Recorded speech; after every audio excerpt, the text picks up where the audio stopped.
Krzysztofie, Tak. czy jest sens jeździć na tor, na plac i uczyć się sportowych technik jazdy, skoro my po prostu jeździmy w mieście i turystycznie i nie będziemy nigdy na ulicy schodzili na kolana? Po kiego wało w ogóle to wszystko robić? To jest bez sensu, kurtyna.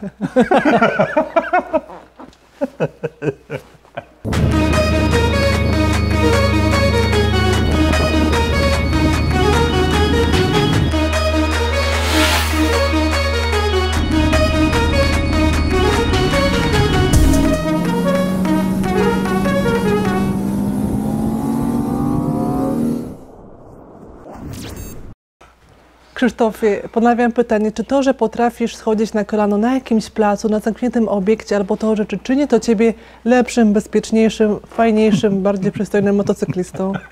Nie, kurde. Nie, posłuchajcie, prawda jest taka, że jeżdżąc po ulicy nie wykorzystuję 100% swoich umiejętności, bo nie ma takiej potrzeby. Po pierwsze, nie ma takich warunków i sytuacji, aczkolwiek zdarzyć się może, że kiedy jakieś cudowne dziecko wykopie piłkę i za nią poleci na drogę bezmyślnie, albo pies zerwie się ze smyczy, albo wydarzy się mnóstwo magicznych, cudownych rzeczy, których nikt nie był w stanie przewidzieć, ja prawdopodobnie będę miał większą szansę na to, że wyjdę z opresji, jakoś zareaguję i będę mniej więcej wiedział, jakie możliwości ma ten motocykl i jakie możliwości ma mój zwieracz, żeby jakoś sobie poradzić w tej sytuacji, ale tylko dlatego, że ćwiczę na torze i ćwiczę na placu. I znasz swoje limity, swoje motocykla i pewnego rodzaju ograniczenia i tak dalej, więc jeżeli ich nie znamy, nie znacie, nie jesteście też w stanie w pełni wykorzystać tych możliwości w takiej sytuacji, kiedy coś was do tego zmusi, tak? Tak, bo na co dzień jeżdżenie w ten sposób byłoby a. strasznie męczące, b. bardzo głupie i niebezpieczne, tak? c. niebezpieczne i nie tak ma to najmniejszego sensu. Więc my tego jakby nie proponujemy, nie promujemy, natomiast jeżeli coś robicie w 100% na obiekcie zamkniętym, no to możecie sobie jakąś część tej umiejętności wykorzystywać podczas jazdy codziennej. Na przykład chodzicie na kolano na torze, ale podczas jazdy drogowej, nie wiem, sobie otwieracie kolano, suwacie pupę z kanapy, żeby mocniej dociąć zakręt, żeby zrobić go ciaśniej, bardziej płynnie, z większą prędkością i tak dalej, więc to, że jesteście w stanie zrobić wiele różnych rzeczy podczas jazdy na takim placu manewrowym, podczas gymkany i innych różnych ćwiczeń, nie znaczy, że musicie to po prostu powtarzać, ale będziecie w stanie o wiele więcej wycisnąć ze swojego motocykla w momencie, kiedy sytuacja was do tego zmusi, czego nikomu oczywiście nie życzymy. Więc tak jest. Dlatego tak samo jak Krzysiu dałeś taki fajny przykład, tak, że jeżeli ktoś uczy się sztuk walki, to nie znaczy, że będzie chodził na ulicę i, że tak powiem, wszystkich zaczepiał dresów i po prostu prowokował takie sytuacje, tylko że wtedy, kiedy ktoś mnie zaczepi, to będę wiedział, jak się zachować. Albo po prostu chcesz być wysportowany i jakby trzymać swoje ciało w dobrej kondycji i mieć nad nim jakąś taką większą kontrolę. To nie musisz wszystkich przeszkód pokonywać saltem, możesz po prostu przeskoczyć lub normalnie się na nie wgramolić. Jeżeli umiesz wspinać się, to nie znaczy, że musisz włazić na budynek bez użycia windy. Jakby wszystko jest dla ludzi o zdrowym myśleniu. Jeżeli komentujecie nasze filmy, że my uczymy albo pokazujemy techniki sportowe, które nie mają zastosowania w mieście, to jesteście w błędzie, a nawet trochę macie rację. Ja też ze swojego doświadczenia powiem, że po takim porządnym treningu na placu czy na torze mi się tak wtedy fajnie jeździ w mieście i po prostu pokonywanie tych zakrętów. Ja nie kopiuję tych technik, absolutnie, ale po prostu sama płynność jazdy, sam komfort jakby współgrania z tym motocyklem jest naprawdę o wiele większy. No i jakby tak. Gdyby nie opóźnienie zakrętów i jakby pewnego rodzaju nauka patrzenia, pracy gazem, pracy jakby też ciałem, no to byłoby to naprawdę nagrane, te wszystkie upadki przez tego Węgra, który tam siedzi na tym zakręcie i męczy tych ludzi. Tak. U węgierskiej telewizji. Dobrze, więc przechodzimy do meritum tego filmu. Mając już kilka sezonów na koncie, Krzysztof nawet kilkadziesiąt, możemy się podzielić z Wami takimi naszymi różnymi doświadczeniami. No i tak, jest sytuacja, kiedy jakby zdacie prawko, no i chcecie już być tym doskonałym motocyklistą, ćwiczyć techniki jazdy i się zastanawiacie, co zrobić. Czy mam jechać na tor, na który tor, jak często na ten tor jeździć, czy tylko jazda na torze nam pozwoli się rozwinąć, czy są jeszcze jakieś inne sposoby na to, żeby szlifować tę technikę jazdy. No właśnie. To, co ja bym zrobiła na początku swojej drogi motocyklowej, owszem, pojechałabym pierwszy raz na ten tor. Słuchajcie, jest dużo świetnych treningów, świetnych instruktorów. Zawsze są grupy, albo często są grupy dla początkujących, więc się upewnijcie, że taka grupa będzie. I ze spokojem, bez zbędnego stresu. Wiecie, że tam nie będzie żadnych wyścigów, że nie musicie mieć niewiadomych jakich umiejętności. Że na tym torze też nie zabłądzicie. To jest też taka uwaga do dziewczyn. Ja na przykład często błądzę nawet pod domem. Więc to jest tak wszystko tam ustawione, żeby każdy był bezpieczny i każdy w zależności od swojego rodzaju poziomu umiejętności mógł się tam wpasować. Więc fajnie jest pojechać ten pierwszy raz, żeby dowiedzieć się, jak bardzo mało umiemy i jak wiele elementów trzeba połączyć, żeby ta technika jazdy była już na takim wysokim poziomie i była coraz lepsza i żebyśmy wiedzieli, nad czym mamy pracować. Minusem takiego toru jest jakby, proszę Krzysiu, powiedz, co byś chciał, słucham. Dziękuję. Ja tylko chciałem zaznaczyć pewien fakt. Jeżeli jeszcze nie byliście na torze, a nie jesteście początkującym motocyklistą, a wydaje Wam się, że potraficie jeździć, też warto tam pojechać. Dokładnie, więc jazda motocyklem wymaga cały czas szkolenia, podnoszenia swoich umiejętności. To jest ciągły proces uczenia się. Jazda samochodem jest bardziej bezpieczna i przewidywalna, bo tam są 4 koła, 2 osi i po prostu jak się zatrzymamy, ten samochód dalej stoi. Natomiast na motocyklu jest o wiele mniej bezpiecznie, więc żeby być tutaj, że tak powiem, takim długodystansowym, wieloletnim motocyklistą, najlepiej jednak te techniki swoje szkolić. Więc jazda na torze ma te minusy, że musimy podczas takiej sesji, takiego przyjazdu ogarniać mnóstwo rzeczy. Musimy obrać dobrą nitkę przyjazdu, musimy pracować wzrokiem, pracować ciałem, góra, dół, barki, kolana, pośladki, tak? Odpowiednia pozycja stopy. Musimy się zastanowić, tak jak chcemy pokonać ten zakręt, czy chcemy przy nim zahamować i po prostu przyjechać już sobie na gładko dalszą jego część, czy będziemy się uczyli tego hamowania w zakręcie. Dodatkowo są osoby, które jadą za nami, jadą przed nami. Też jakby mamy w głowie to, że dużo się dzieje, więc jakby taka pierwsza sesja, jakby pierwsza wizyta na torze jest dla mnie taką sesją zapoznawczą, gdzie poznajemy swoje słabe punkty, które możemy szlifować.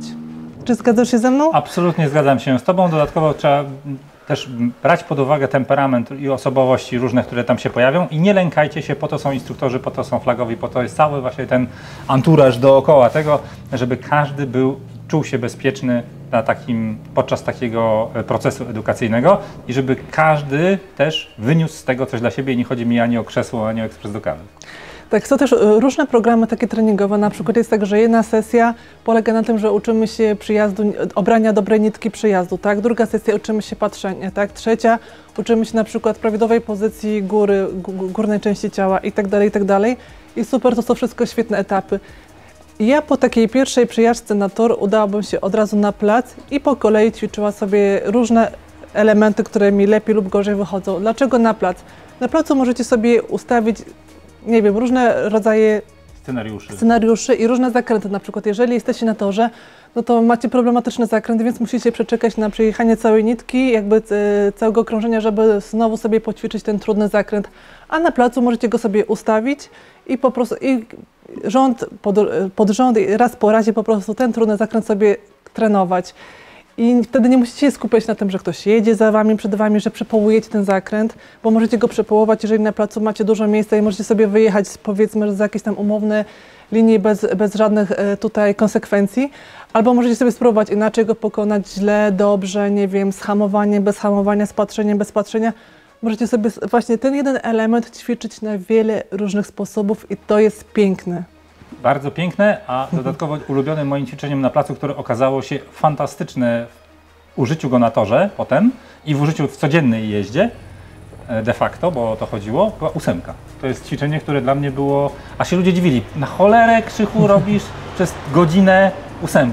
Ale 8 daje Wam zmianę kierunku jazdy, mamy prawy zakręt, mamy lewy zakręt, możemy go zacieśniać, możemy go otwierać, ale przede wszystkim za każdym razem ćwiczymy pozycję. I cały czas tą pozycję kontrolujemy. Tak, i wiele również innych elementów. Tak, ta 8 może być ciasna, może być rozciągnięta, mogą być naprawdę różne konfiguracje. Ważne, żeby to robić też z trenerem, z instruktorem, tak, który będzie po prostu nas korygował, bo też nam się czasem wydaje, że nie wiadomo, jak jesteśmy pochyleni, tak. Nie wiadomo, jak dobrze ta głowa jest i tak dalej. Tak. Ale nawet nagranie takiego filmu, obejrzenie siebie później pokazuje, że jak nam daleko jeszcze jest do tej nawet poprawnej pozycji. Więc właśnie tak, na placu ćwiczymy sobie po kolei różne elementy, czy patrzenie, czy hamowanie w zakręcie, hamowanie przodem, tyłem, 2 hamulcami. Potem, nie wiem, możemy sobie pracę głową, praca barków, całej góry, łokci. Tak, otwieranie, tutaj łokcie do góry, nie wiem, jaka jest zmiana, tak, łokcie w dół. To możemy sobie bardzo dużą ilość razy bezstresowo przećwiczyć na przykład na placu i pojechać później znowu na tor i sprawdzić właśnie, jak już jakby w takich warunkach torowych te nasze ćwiczenia wychodzą, tak jak to się przekłada na taką jazdę torową. Więc jakby ćwiczenie pojedyncze różnych elementów, potem dodawanie, tak, dopatrzenie powiedzmy hamowania w zakręcie, potem jakiegoś kolejnego elementu. Dobra, jeden nie wychodzi, to na razie z niego rezygnujemy, a skupiamy się na tym, co sprawia nam na przykład frajdę, żeby też się nie zapędzić i się nie zniechęcić. I naprawdę wydaje się czasem, że ta praca na torze, na placu jest taka nudna, że się jeździ, robi te samo, ósemki, jakieś kółka, w ogóle na co to komu i tak dalej. Tor to jest prawdziwy żywioł, tam się czegoś tam nauczymy. Słuchajcie, ludzie tak świetnie jeżdżą nad placu. To są takie ćwiczenia gymkhanowe, a w ogóle sama gymkhana daje tyle adrenaliny i emocji. Jak patrzę na tych zawodników, którzy tam śmigają, to wydaje mi się, że są naprawdę ogromne emocje i porównywalne czasem z taką jazdą też torową, bo to też jakby nie chodzi o to, żeby czasem jechać szybko, może wielu osobom właśnie to sprawia największą frajdę, ale samo złożenie motocykla, nie wiem, zrobienie kolana, jakiegoś zakrętu ciasnego, zapanowanie na tym motocykle, nie wiem, czy zrobienie ósemki bez trzymania się w ogóle kierownicy, czy jakieś innego rodzaju figury naprawdę wymagają sporej dawki umiejętności i też sprawiają wiele przyjemności, tak więc jakby do czego zmierzamy, tak? Łączcie swoje jazdy torowe z jazdami na placu. To jest najlepszy sposób, według tego, co my, naszej opinii, zgodnie z tym, co my przeżyliśmy na tych motocyklach, możemy coś takiego Wam proponować i tyle. Kurtyna. Ale ważne dla mnie, żeby w tym filmie również wybrzmiało to, że umiejętności, które pozyskujemy na placu, na torze w czasie treningu, to są umiejętności, które możemy, ale nie musimy w jakimś procencie wykorzystać w codziennej jeździe. I niech pierwszy rzuci kamieniem, kto nie miał awaryjnego hamowania na ulicy, w zakręcie, albo nie musiał ominąć przeszkody, która nagle się pojawiła w sytuacji, w której był już złożony na motocyklu, albo wykonywał jakiś manewr i musiał go nagle zmienić.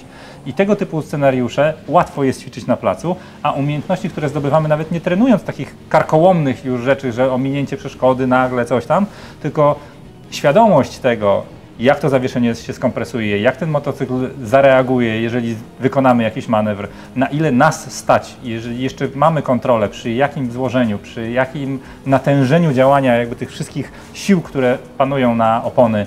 I to wszystko daje nam możliwość bycia bardziej bezpiecznym. I nikt nie mówi, że mamy być szybsi. Chodzi o to, żebyśmy byli bardziej bezpieczni, jeździli płynnie, potrafili przewidywać. Ta precyzja też się przenosi później na tą jazdę przy wysokich prędkościach. Także nie bójcie się placu, nie garćcie nim.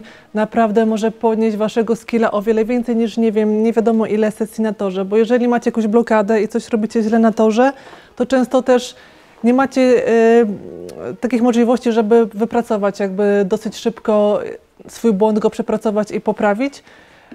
Bo po prostu, jak powiedziałam, jazda na to, że to jest wiele czynników, są inne osoby i tak dalej, nie jesteście jedyną osobą, która bierze udział w tych zajęciach, więc czasem też ciężej się instruktorowi na Was skupić, natomiast jazda na placu one-to-one, ty plus instruktor, to jest naprawdę super sprawa. I żeby nie było, że tak bardzo wychwalamy jazdę na placu, bo większość chłopaków, których znamy z gymkhany, pozdrawiamy bardzo serdecznie, nie są najlepszymi wyjadaczami w jeździe super szybkiej torowej. Oni są skupieni na tej czynności, którą wykonują. Na torze również się pojawiają, ale nie są najszybsi, więc jakby to wszystko zależy od Was. Jak Wy ukierunkujecie swoją umiejętność i swojego skilla, tak będziecie rozwijać się jako motocykliści, a nie ma nic fajniejszego, co można robić w ubraniu, jak jazda motocyklem, więc apelujemy do wszystkich motocyklistów, żeby stali się bardziej bezpiecznymi, żeby byli bardziej świadomi tego, co potrafi ich maszyna i oni sami.